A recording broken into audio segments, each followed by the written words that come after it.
To you some other footage now.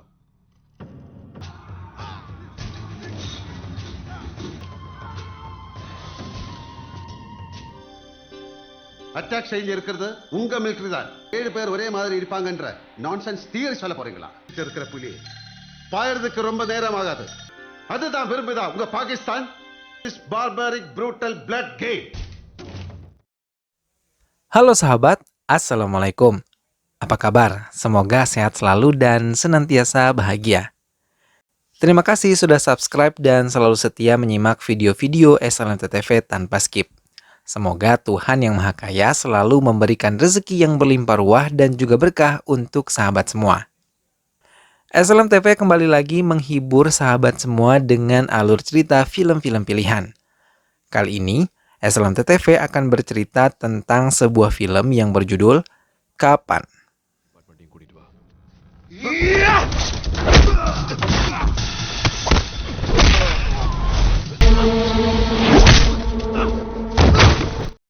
Film ini menceritakan tentang seorang penjaga yang diberikan tanggung jawab untuk melindungi Perdana Menterinya dari serangan para teroris. Sayangnya, dia merasa gagal dalam menjalankan tugasnya tersebut. Dia merasa harus mencari dan mendapatkan pembunuh itu untuk bertanggung jawab atas kegagalan sebelumnya. Seperti apa kisah selengkapnya? Berhasilkah ia menjalankan tugasnya tersebut? Simak alur ceritanya berikut ini. Tapi sebelumnya, dukung selalu SLMT TV dengan cara klik like, komen, share, dan juga subscribe. Tanpa berlama-lama lagi, langsung saja kita simak. Ini dia alur cerita selengkapnya.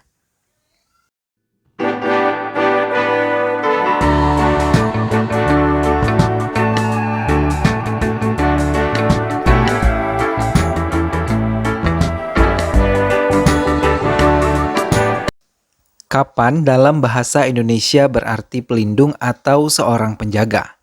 Film ini dimulai dengan bunyi suara peluit kereta api sebagai kebanyakan khas di film action India. Beberapa detik kemudian muncul seorang pria nampak melompat dari tinggi ke atas kereta api yang sedang berjalan. Pria yang berpakaian lengkap seperti seorang atlet panjat tebing itu meletakkan beberapa benda asing yang nampaknya itu adalah sebuah bom rakitan di atas atap kereta api. Selang beberapa detik, kemudian pria itu melompat sambil menekan tombol remote control yang berada di genggamannya. Kemudian sudah bisa ditebak kereta api itu meledak saat memasuki terowongan. Reporter mulai membacakan berita hari ini tentang ulang tahun yang ke-60 sebuah saluran televisi pertama di India. Diketahui Perdana Menteri India sedang dalam perjalanan menuju ke acara itu. Akhirnya Perdana Menteri pun tiba. Kemudian tampak anggota keamanan lokasi menemukan senapan angin yang biasa untuk berburu. Panik, petugas keamanan menginformasikan ke semua anggotanya bahwa di tempatnya sedang dalam keadaan darurat. Tanpa pikir panjang, penjaga memberikan kode untuk segera membawa Perdana Menteri pergi dari lokasi acara, sebab adanya keadaan darurat terorisme. Pistol basoka terlihat diarahkan ke mobil Perdana Menteri, namun tembakan itu meleset. Aksi teror para teroris mulai bergerak keluar, menembaki semua orang yang ada di dalam acara tersebut. Di lokasi kejadian, polisi dan para teroris masih bertarung secara sengit. Para teroris diketahui memblokade tempat stasiun TV Didi. Abi, anak Perdana Menteri, menelpon. Ayahnya berkata dia baik-baik saja. Namun sepertinya Abi belum mengetahui kejadian yang baru saja dialami oleh sang ayah. Perdana Menteri tidak mengatakan apapun. Dia langsung memasuki ruangannya. Kemudian, dia dikejutkan lagi dengan tayangan teroris yang berhasil menangkap salah satu dari menterinya. Teror berlanjut dengan permintaan para teroris untuk Perdana Menteri bersedia melepaskan anggota mereka yang dipenjara, atau mereka akan membunuh menteri yang tertangkap itu. Rupanya, 5 dari anggota teroris telah ditangkap karena menyebabkan berbagai serangan di India. Rupanya yang ditahan oleh teroris di tempat itu, sekitar 250 anggota staf juga disandra di tempat itu. Perdana Menteri memerintahkan untuk anggota keamanan agar tetap pergi ke tempat para teroris dan tidak perlu memedulikan nyawa satu orang menteri demi menyelamatkan ribuan warga negara India. Pertarungan pun dimulai. Seluruh anggota keamanan India memasuki gedung. Baku tembak pun terjadi. Seorang teroris tertangkap, namun sang menteri ikut menjadi korban karena tidak mendengarkan instruksi dari seorang anggota keamanan. Anjali, anak menteri tersebut tidak menanggapi ucapan sang Perdana Menteri. Dia memilih pergi meninggalkan ruang Perdana Menteri dan seluruh anggotanya. Tentu saja karena dia tengah bersedih melihat ayahnya menjadi korban dari aksi terorisme yang diketahui berasal dari negara tetangga mereka, yaitu Pakistan. Suatu ketika Katiravan yang merupakan seorang intel diam-diam mengamati saat Van Nakam yang merupakan orang penting hadir dalam suatu peresmian. Saat itu ia mudah sekali melewati banyak pengaman karena akses yang dimiliki. Lalu terjadilah penyerangan yang dimulai dengan penembakan di lampu gantung. Saat itu terjadi, para ajudan langsung berlari untuk menyelamatkan Perdana Menteri yang diincar oleh banyak teroris tersebut. En route to the presidential palace. Didaulat karena penyerangan itu, Katiravan akhirnya melakukan penyelidikan dengan menyamar sebagai pekerja salon selama 6 bulan, hanya untuk mendapatkan sampel rambut orang-orang di wilayah itu. Sampel itu diteliti di laboratorium dan mengemukakan fakta yang luar biasa. Di dalamnya ditemukan plutonium-239. Setelah mengetahui fakta tersebut, mereka akhirnya merencanakan operasi untuk menangkap para teroris tersebut. Perdana Menteri memujinya karena ia bersama tim telah melakukan penyidikan berbahaya tersebut. Aksi teroris yang penuh dengan penipuan dan kejahatan jelas telah membuat para warga dipenuhi kekhawatiran. Setelah mengatakan itu, Perdana Menteri pergi meninggalkan gedung. Sayangnya seseorang nampak membuntuti mobil Perdana Menteri. Katiravan yang menyadari itu bergegas berlari untuk menghentikan mobil Perdana Menteri. Sayangnya ia telah kehilangan jejak. Saat itulah Anjali yang merupakan anak dari menteri yang terbunuh kalau itu mengenali pembunuh ayahnya. Instingnya mengatakan untuk menghampiri pria itu. Sayangnya ia tak bisa menemukannya dan malah terjebak dalam sebuah klub malam.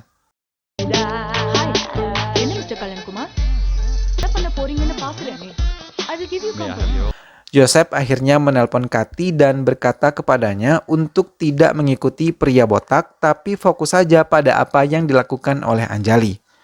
Anjali mabuk karena pengaruh minum-minuman di klub tersebut.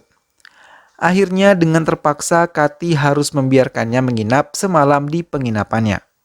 Saat terbangun, Anjali menuntut penjelasan karena ia menemukan tulisan terima kasih atas malam ini di kamar lelaki yang sama sekali tidak ia kenal.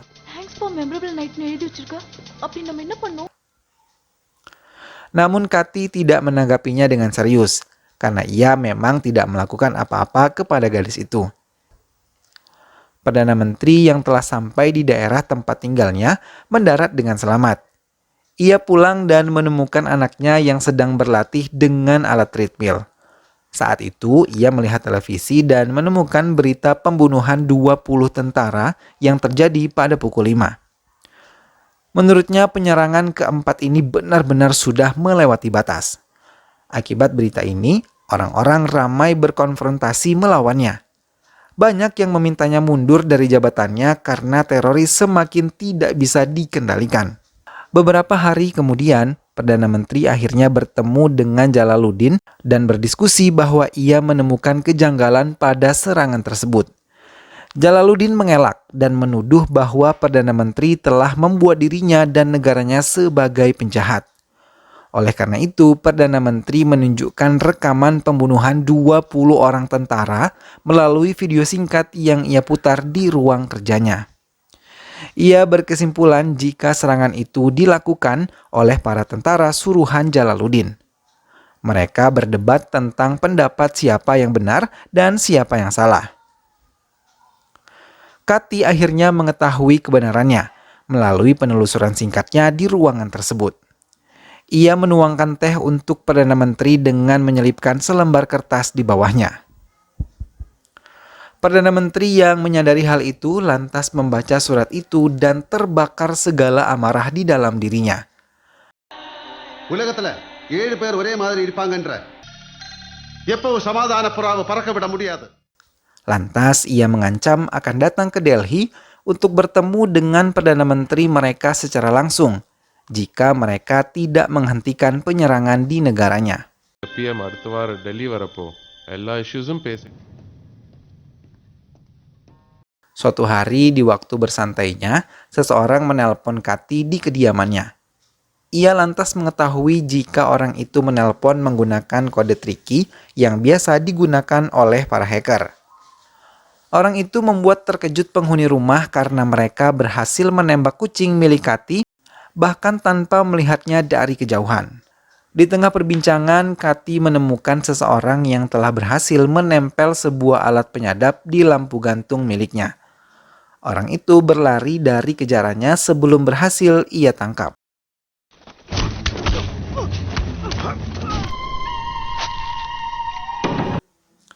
Saat akan menginterogasinya, seseorang ditelepon kembali berkata bahwa permainan ini belum selesai. Terdengar suara ketukan dari balik telepon, dan orang yang Kathy tangkap meledak karena bom yang telah terpasang pada tubuhnya. Bom tersebut lagi-lagi dikendalikan oleh seseorang dari jarak jauh. Keesokan harinya, Kathy dan beberapa pengawal lainnya menemani Perdana Menteri untuk melakukan kunjungan di negeri Kashmir. Ia disambut begitu meriah oleh warga sekitar. Perdana Menteri berpidato tentang kerukunan beragama yang tentunya disambut senyum oleh orang-orang yang mendengarnya. Sambungan telepon yang terpasang di telinga setiap pasukan tiba-tiba mengalami gangguan. Saat itu teroris kembali memainkan rencana liciknya dengan hanya menyambungkan sambungan radio milik Kathy. Ia berkata bahwa dirinya telah memasang bom di tengah-tengah anak-anak yang tidak berdosa. Di saat bersamaan, ia juga memasang bom yang memang ditujukan untuk Perdana Menteri. Dihadapkan dengan pilihan yang sulit antara menyelamatkan anak-anak atau Perdana Menteri, Kathy langsung bergerak dan mencari keberadaan bom yang akhirnya ia temukan di antara salah satu ransel anak kecil. Tanpa membuang waktu, ia mengambil tas anak itu lalu langsung membuangnya ke danau. Saat itulah bom itu meledak dan membuat keramaian menjadi panik tak terkendali. Orang-orang berlarian menyelamatkan dirinya. Suasana yang damai berubah dengan penuh kegaduhan. Sayangnya Perdana Menteri lari ke arah bom yang memang ditujukan untuknya. Rencana teroris itu berhasil karena Perdana Menteri tewas akibat ledakan bom tersebut.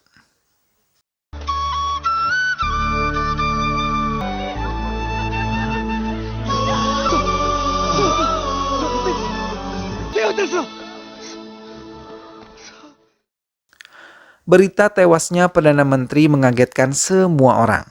Para rakyat berkumpul karena duka telah ditinggal oleh Perdana Menteri yang baik seperti dirinya. Namun keadaan kembali gaduh karena orang-orang menuntut adanya pergantian Perdana Menteri, yang artinya harus ada seseorang yang menduduki kursi tersebut. Untuk menghindari kegaduhan berkepanjangan, akhirnya anak laki-laki dari Perdana Menteri itulah yang menggantikan tugasnya dengan penuh keterpaksaan. Setelah menganggap urusan masyarakat telah selesai, Kathy kembali mendatangi rumah sarang teroris yang mengancamnya tempo lalu. Ia menemukan banyak barang bukti yang sedang ia kumpulkan kebenarannya. Ia juga menemukan banyak merpati berada di sekitar rumah tua itu. Ia lantas menghubungkan ahli forensik untuk meneliti hal itu lebih jauh. Di sisi lain, sebuah mobil truk besar membuka muatannya di pinggir jalan. Muatan tersebut berisi serangga yang mungkin berjumlah lebih dari 100. Serangga itu datang ke pertanian para warga yang dikenal sangat subur dan juga makmur. Alhasil kehidupan pertanian menjadi kacau. Serangga itu memakan apa saja yang ia temui.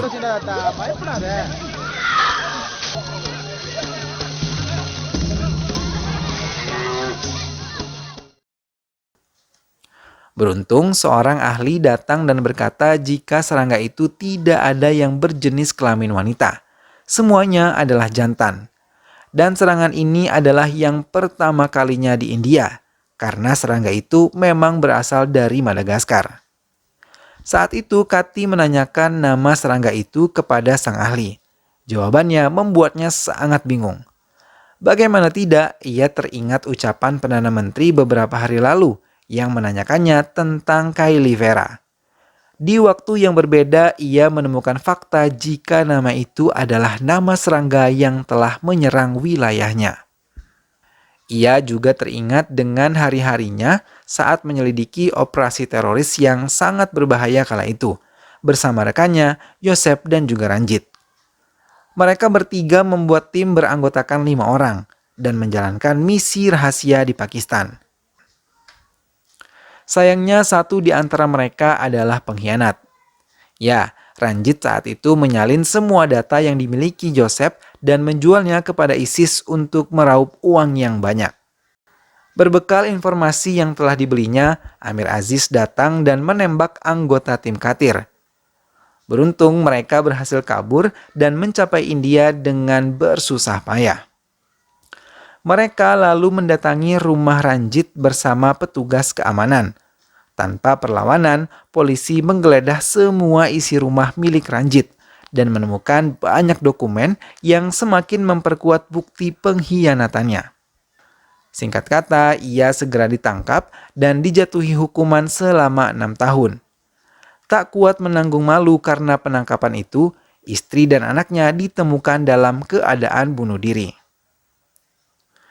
Beberapa bulan setelahnya, Yosep kembali menyelidiki kasus ini dan menemukan fakta aneh jika Ranjit telah dibebaskan 3 bulan yang lalu, sekaligus mengetahui jika Ranjitlah dalang dari semua penyerangan itu.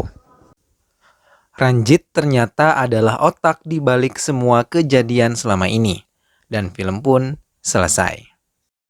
Nah sahabat, itulah tadi alur cerita dari film Kapan. Sang penjaga akhirnya mampu mengungkap siapa dalang sebenarnya dari segala kekacauan tersebut. Semoga sahabat semua terhibur setelah menyimak alur cerita film ini.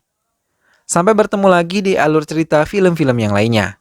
Dukung selalu SLMT TV dengan cara klik like, komen, share, dan juga subscribe. Terima kasih sudah menyimak video ini sampai akhir. Sampai berjumpa lagi, sehat selalu dan wassalamualaikum.